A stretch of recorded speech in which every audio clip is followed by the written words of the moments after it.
Hello বন্ধুরা, খুব সুন্দর একটা সহজ কলকা ভিডিও নিয়ে চলে এসেছি তোমাদের কাছে আমি। তোমরাও চেষ্টা করলে পারবে এই ভিডিওটা দেখে কলকাটা আঁকতে। তো দেখো, দু সাইডে আমি দুটো সি এঁকে নিচ্ছি। প্রথমে সি দুটো এমনভাবে আঁকবে যেন দুটো সাইডই সমান হয়। সিটা আঁকার পর আমি যেটা করব, একটা এস এঁকে নেব।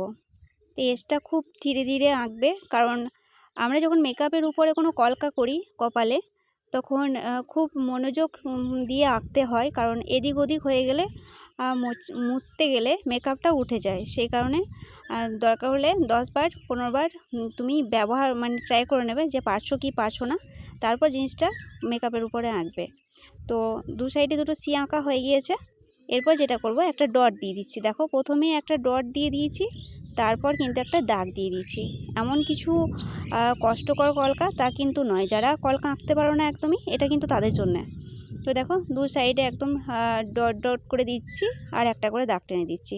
দেখতে খুবই সুন্দর লাগে কলকাটা। অবশ্যই শেষে দেখবে কতটা সুন্দর হয়। আর তারপর আমি যেটা করব, একটা পাতা এঁকে নেব। চাইলে তোমরা একবারেও এঁকে নিতে পারো, আবার পাতাটা এঁকে নেওয়ার পরেও ভরাট করতে পারো। আমি দুটোই করি, আমার যেটা যখন মন হয়, যেটা যখন খেয়াল খুশি, তখন সেটা আমার ভালো লাগে। যখন যেটা ভালো লাগে তখন সেটাই করি। তো পাতাটা এঁকে নেওয়ার পর আমি ভরাট করে নিয়েছি এবং আমার কলকার সাথে জোড়া লাগিয়ে দিয়েছি তার সাথে। তো এবার যেটা করব, একটা এস আঁকবো আবারও খুব হালকা করে, কিন্তু এসের ডটটা দেবো না। ডটের জায়গায় আমি একটা পাতা করব। রিসেপশন কলকা তো এরকম ছোটোর মধ্যে খুব ভালো লাগে। তোমরাও চেষ্টা করো, দেখবে খুব সহজ পদ্ধতিতে আঁকা হয়ে যাবে। তো দু সাইডে আমি সেমভাবে করে নিচ্ছি। দেখো, একটা করে পাতা এঁকে নিয়েছি ডটটা বাদ দিয়ে, তাহলেই হবে। আর এখানে যেটা করছি, আবার একটা সি করে নিচ্ছি। সিটা খুব ভালোভাবে আঁকার চেষ্টা করবে। তোমরা যদি সিটা না পারো এরকমভাবে ঘুরিয়ে, তো অন্য জায়গাতে 10 বার এঁকে নেবে, দেখবে একবার ঠিকই হয়ে যাবে। প্রথমে হয়তো ভুল হবে, কিন্তু তারপরে ঠিকই চলে আসবে। তারপর আমি যেটা করব, সব ডট ডট করে দেবো। ডট ডট দিলে কি হয়, জিনিসটা অনেকটা ঘন লাগে, ভরাট লাগে, দেখতেও ভালো লাগে, এই জন্য আর কি। তো আমি গোটাটাই ডট ডট করে নিচ্ছি।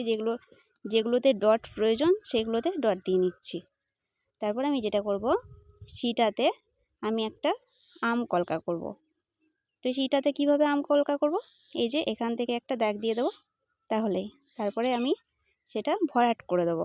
এই যে আমি একটুখানি ভরাট করে দিলাম হালকার মধ্যে, আমার কলকা রেডি। তো দেখো কেমন হয়েছে।